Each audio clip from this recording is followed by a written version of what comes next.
Damming rivers to changing the chemistry of the atmosphere, humans have had a powerful impact on our planet. But what would happen if we suddenly disappeared? The first few weeks would be chaotic. Within hours, power plants would run out of fuel and shut down. As lights go out and electric fences lose their sting, over 1.5 billion cows, nearly 8 billion pigs, and more than 20 billion chickens will break out of their enclosures, desperate for food. Without any humans to feed them, most of these livestock will starve or become food for over 500 million dogs and a roughly equal number of cats who now have to fend for themselves. Of course, many of our fancy breeds are ill-suited for life in the wild and will probably be outcompeted by hardier mutts, not to mention wolves, coyotes, and wildcats. Other animals that depend on humans, from rats to cockroaches, will suffer drastic population declines. Some, like body lice and head lice, will go extinct. In the cities, many of our famous boulevards are now rivers. Without electric pumps to keep them dry, underground subway tunnels will quickly fill with water.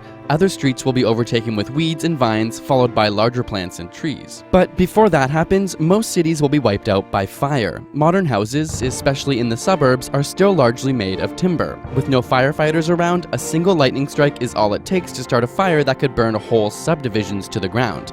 In the countryside, many wood structures will be destroyed within a few decades, if not by fire, then by termites and other decomposers. After 100 years, most wood structures will be gone, and anything made of steel, from apartment buildings to cars and even bridges, aren't far behind. Steel is mostly iron, and without constant application of paints and coatings, it will quickly react with oxygen in the atmosphere and return to its native form of iron oxide, or rust. By this time, humans have been gone for a few hundred years, and most species of animals around the world, at least the ones we haven't driven to extinction, will have bounced back to the levels they were at before we evolved. But their distribution will remain forever altered. Camels now roam Australia, while in North America, dozens of species of songbirds imported from Europe will continue to thrive. It's even possible that in some parts of the world, escaped zoo animals could form new wild populations, leading to the prospect of lions on the Great Plains or hippos in South American rivers. Forever proliferating through space will be the electromagnetic radiation we created from our radios, satellites, and phones. But if anything will outlast us on Earth, it may be our trash. The chemical bonds that hold together plastics or vulcanized rubber are immune to most of the digestive enzymes used by bacteria to break down natural polymers, and unlike metals, plastics don't rust or corrode.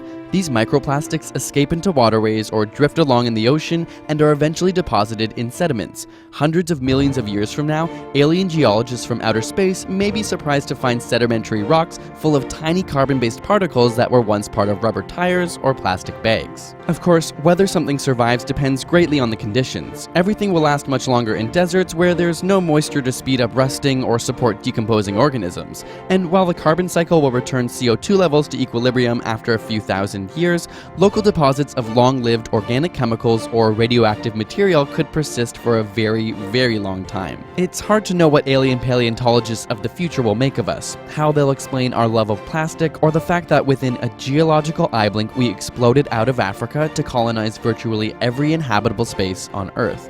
But they'll definitely wonder why, if we were so successful for so long, we disappeared so quickly.